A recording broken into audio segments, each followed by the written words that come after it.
ሰላም ውድ አድማጮቻችን የአውሮፓ መድረክ እንግዲህ ብዙ ውድድሮች እያለቁ ይገኛሉ። ፕሪሚየር ሊጉ በሚመጣው ሳምንት የሚጠናቀቅ ይሆናል። ነገር ግን ተጠባቂው የዩሮፓ ሊግ የፍጻሜ ጨዋታ ማንቸስተር ዩናይትድን ከቶተናም የሚያገናኘው ነው የሚሆነው። በሳንማሜስ ስታዲየም ነው የሚደረገው። ቀያዮቹ እንግዲህ ተጠባቂ የሆኑት ቶተናምን የሚገጥሙ ይሆናል። ቶተናም እንግዲህ ጠንካራ ቡድኑን ይዞ ይህንን ዋንጫ ለማሳካት ከ2008 በኋላ የአንጅ ፖስቴኮግሉ ቡድን የሚጠበቅ ነው። ሩበን አሞሪም የውድድር ዓመቱ ደካማ ብቃታቸውን በአውሮፓ ቻምፒዮንስ ሊግ ተሳትፎ ለማግኘት የአውሮፓ ሊጉን ማሸነፍ ግድ ይላል። ሁለቱም ቡድኖች ጠንካራ ፍክር ለማድረግ የውድድር ዓመት ያላቸውን ብቃት ለማሻሻል የውድድር ዓመቱን በተለይ በፕሪሚየር ሊጉ ያሳዩትን ደካማ ብቃት ለመካስ ሁለቱም ደጋፊዎቻቸውን ለማስደሰት የሚደረግ ተጠባቂ ጨዋታ ነው። በዚህ ፕሮግራማችን ወደ አድማጮቻችን በታክቲኩ ረገድ የሁለቱ ቡድኖች ምን አይነት ፍጥጫዎች ይኖራሉ የሚለው ነው የምናየው።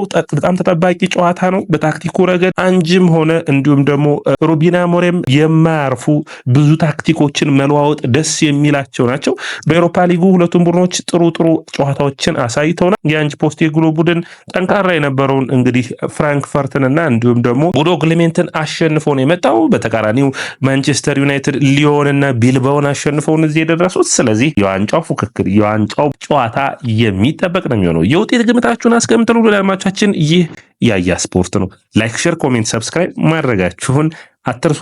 እንግዲህ የመጀመሪያው መረጃችን የሚሆነው ብሩኖ ፈርናንዴዝን የሚመለከት ነው። እንግዲህ በዚህ ጨዋታ ላይ የብሩኖ ፈርናንዴዝ ሚና በተለየ ሁኔታ የሚጠበቅ ይሆናል። የሩበን አሞሪም አጨዋወት 3-4-3 እንደሆነ የምታውቁት ነው።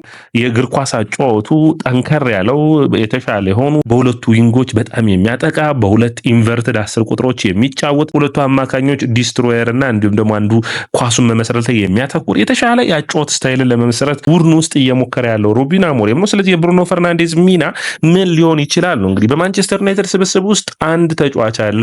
ያም ብሩኖ ፈርናንዴዝ ነው። ልዩነት ፈጣሪ ነው የዚህ ተጫዋች። እንግዲህ ሁለት ቦታዎችን መሰለፍ የመቻል እድል ሊኖረው ይችላል። አንደኛው በአማካኝ ከኡጋርቴ ጋር ወይም ከካዘሚሮ ጥግ መሰለፍ ነው። ያለበለዚያ ደግሞ በ10 ቁጥር ሚና የግራውን መስመር ኢንቨርትድ ዊንገር ሆኖ እንዲያገኝ ማድረግ ነው የሚጠበቅባቸው። ይህ እንግዲህ በቶተንሃም በኩል ለሚታየው የአንጅ ፖስቴኮግሉ አጨዋወት በሃይ ፕረስ የሚያምን ነው። ስለዚህ በሃይ ፕረስ የሚያምን ከሆነ ደግሞ ሪቻርልሰን ወይም ሰን ሶላንኬ እና ጆንሰን ወደፊት ጠጋ ብለው ፕረስ በሚያደርጉበት ጊዜ ከፕረስ ለመውጣት የተሻለው አማራጭ የሚሆነው አንደኛ ብሩኖ ፈርናንዴዝን ወደ አማካኙ ሳብ አድርጎ ማጫወት ነው የሚሆነው። ነገር ግን ይህን ብቻ ሳይሆን ማንቸስተር ዩናይትድ የተሻለ የአማካኝ መስመር ተጫዋቾችን ስለሚፈልግ እንግዲህ በኔ እይታ የሚጠበቀው የሚሆነው ብሩኖ ፈርናንዴዝ በኢንቨርትድ 10 ቁጥር በግራ መስመር ላይ የሚሰለፍ ይመስለኛል። በአጠቃላይ ዩናይትድ ጥንቃቄን መርጦ በጨዋታው ላይ ሊሰለፍ የሚችል ነው የሚሆነው። ምክንያቱም የፍጻሜ ጨዋታ ነው። በጨዋታው ሂደቶች ውስጥ ራስን ማሻሻልና የተለየ ብቃትን ማሳየት አይጠበቅም። የፍጻሜ ጨዋታዎች ብዙውን ጊዜ ጠንካራ ብቃት የሚታይባቸው ክፍት የሆኑ ጨዋታዎችን የሚታዩባቸው አይሆንም። ከዛ ይልቅ ጠንካራ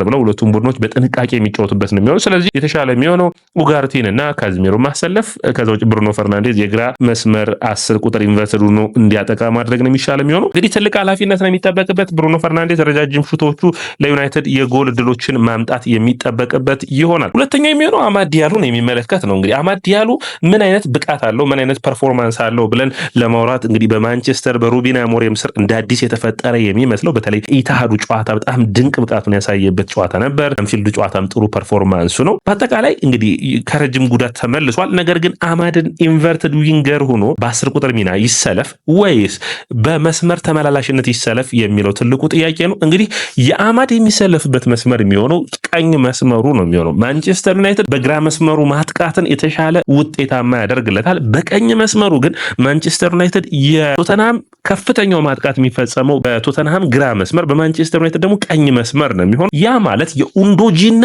የማይክ ቫንደቪን ረጃጅም ኳሶች በጣም የሚያስደነግጡ ጥሩ የሆነ ማጥቃት ነው የሚፈጥሩ ነው። ስለዚህ ማንቸስተር ዩናይትድ አማድ ዲያሎን የቀኝ መስመር ተመላላሽነት ልምድ የሌለውን ተጫዋች ከማሰለፍ ይልቅ ትክክለኛ የሆነ እንደ ዳሎት የሚደርስ ከሆነ ያለበለዚያ ናስር ማዝራዊ ይህንን ቦታ ሸፍኖ የመጫወት እድሉ ሰፊ ሊሆን ይችላል። ማንቸስተር ዩናይትድ በጨዋታው ላይ እንግዲህ የዩሮ የዲሊት እንግዲህ ወደ ጨዋታው መመለስ እድላቸውን የሚጠበቅ ነው የሚሆነው። ዳሎት የሚሆን ከሆነ ግን ማዝራዊን አብሮት የሚሰለፍ ከሶስቱ መሃል ተከላካዮች አንዱ ይሆናል። የቶተንሃምን ማጥቃት በሚገባ መከላከል እንዲችሉ የሚያስችላቸው ነው የሚሆኑት። ዳሎት እና ማዝራዊ አብረው ከተሰለፉ ሁለቱም የቀኝ መስመር ልምድ ያላቸው ስለሆኑ የተሻለ መከላከልን ይፈጥራሉ። እንግዲህ በዚህ መስመር ላይ የቶተንሃምን ማጥቃት መከላከል በጣም አስፈላጊ ነው የሚሆነው። ከዚህ በፊት አንድ ጨዋታን ማስታወስ እፈልጋለሁ። በሩቢን አሞሪም በፊት የነበሩት ኤሪክ ቴና በማንቸስተር ዩናይትድ በኦልትራፎርድ ቶተንሃም መጥቶ ሲያሸንፋቸው የማይክ ቫንደቢን የመጀመሪያውን ጎል ያስቆጠረበት መንገድ ወደፊት ሄዶ ያጠቃበት መንገድ የተለየ ነበር። ስለዚህ የማይክ ቫንደቢን ረጃጅም ሩጫዎችን የኡንዶጂ ቶሎ ቦታዎችን መቀየር በሚገባ ማንቸስተር ዩናይትዶች መከላከል የሚጠበቅባቸው ይሆናል። ሪቻርልሰን በዚህ መስመር ላይ የሚሰለፍ ከሆነ የእሱንም ፐርፎርማንስ ለመከላከል ሲባል ማንቸስተር ዩናይትድ የተሻለ በዚህ ቦታ ላይ ማሰለፍ ይችላሉ። ያ ማለት ወይ ጋርናቾ ያለበለዚያ ደግሞ ዲያሎ በ10 ቁጥር በቀኝ መስመር ላይ ልናያቸው እንችላለን።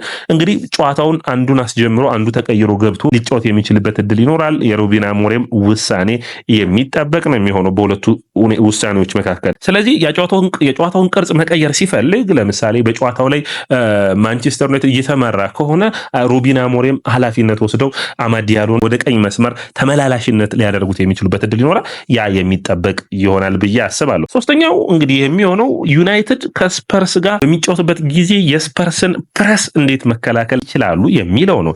ያ ማለት እንግዲህ አንድሬ ኦናና ሲመጣ የምታስታውሱት በጣም የሚደነቅ በእግሩ ከኋላ መመስረት ላይ ጥሩ ብቃት ያለው ተጫዋች ነው። ነገር ግን በእነዚህ ትልልቅ ጨዋታዎች ላይ ፕረስ በሚደረግበት ጊዜ ስህተቶችን እንዳይሰራ በጣም ጥንቃቄ መወሰድ ያለበት ይመስለኛል። ቶተንሃም እንግዲህ በሚገባ ፕረስ የሚያደርግ ቡድን ስለሆነ ይህንን በሚገባ መከላከል ያስፈልጋል። በተለይ ማንቸስተር ዩናይትዶች ረጃጅም ኳሶችን ማሻማት እንጂ ስህተቶችን የሚሳሳት ከሆነ ቶተንሃም በጣም ለስህተት የሚዳርግ ቡድን ነው። ከፍ ብለው ሁለቱ መስመሮች ፖሮ እና ኡንዶጂ አማካይ መስመሩ በሚገባ ወደፊት ጠጋ ብሎ የሚጫወት ስለሚሆን በሚገባ ማጥቃቱን በመከላከል ላይ ማተኮር ይጠበቃል። ምክንያቱም የቶተንሃም የአማካይ መስመር ላይ የምታውቋቸው የማዲሰን የኩሉሴቭስኪ ያለመኖሩ ተከትሎ የነሳር ቢሱማ እና ቤንታኩር የመሰለፍ እድላቸው ሰፊ ነው። እነዚህ ደግሞ መከላከሉ ላይ በሚገባ የሚሰሩ ናቸው። ስለዚህ ሃይ ፕረስ ለማድረግ ወደፊት መሄድ የሚችሉ ናቸው። ሶስቱም ተጫዋቾች 6 ቁጥር ሚናን ቦታ ሸፍነው የሚጫወቱ ተጫዋቾች ናቸው። መጫወት የሚችሉም ብቃት አላቸው። ስለዚህ ወደ 10 ቁጥር ሚና ሲመጡ በሃይ ፕረስ ከኳስ ውጭ ያላቸውን እንቅስቃሴ ከፍተኛ ለማድረግ ነው የሚሆነው። የተሻለ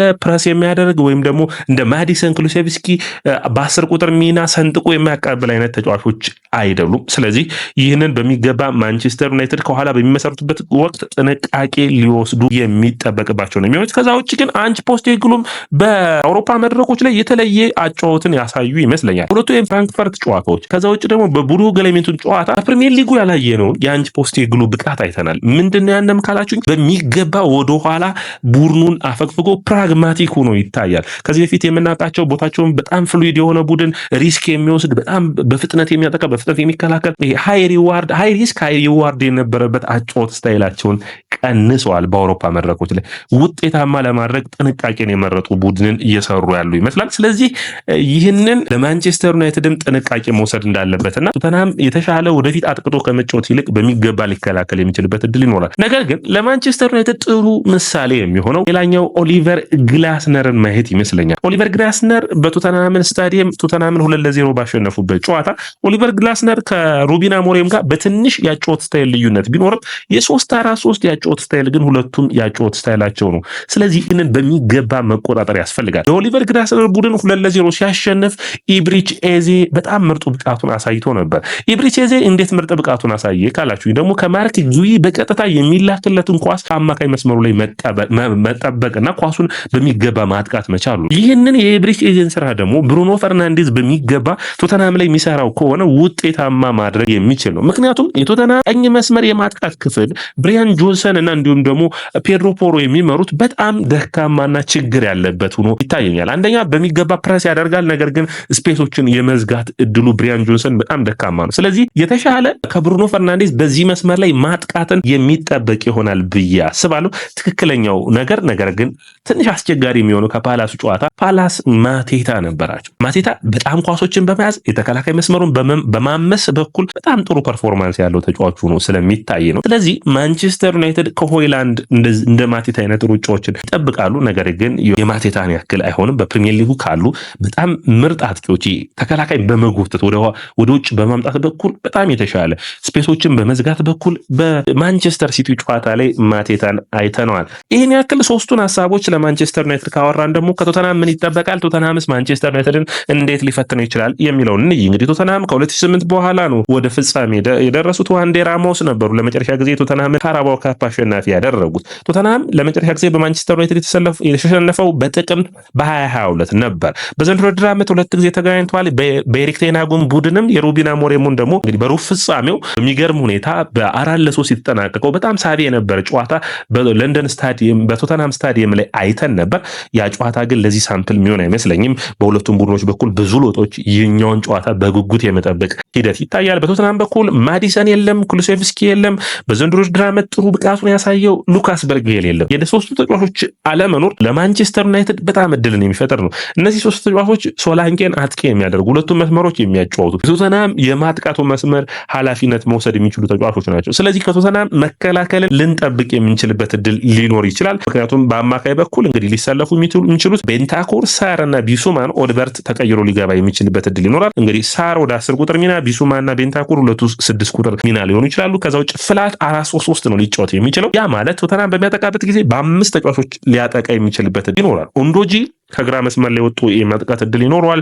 ሪቻርልሰን፣ ሶላንኬ እና ፔድሮ ፖሮ እንዲሁም ሉካስ በርጌልን ልናይ እንችላለን። ቢሱማ እና ቤንታኩር ሁለቱን የመስመር ተከላካዮች ስፔሶችን የሚዘጉ ይሆናሉ። ሳር ወደፊት ጠጋ ብሎ የሚጫወት እድል ይኖረዋል። ሳር ከኳስ ውጭ በጣም ጥሩ እንቅስቃሴ የሚያደርግ ተጫዋች ነው።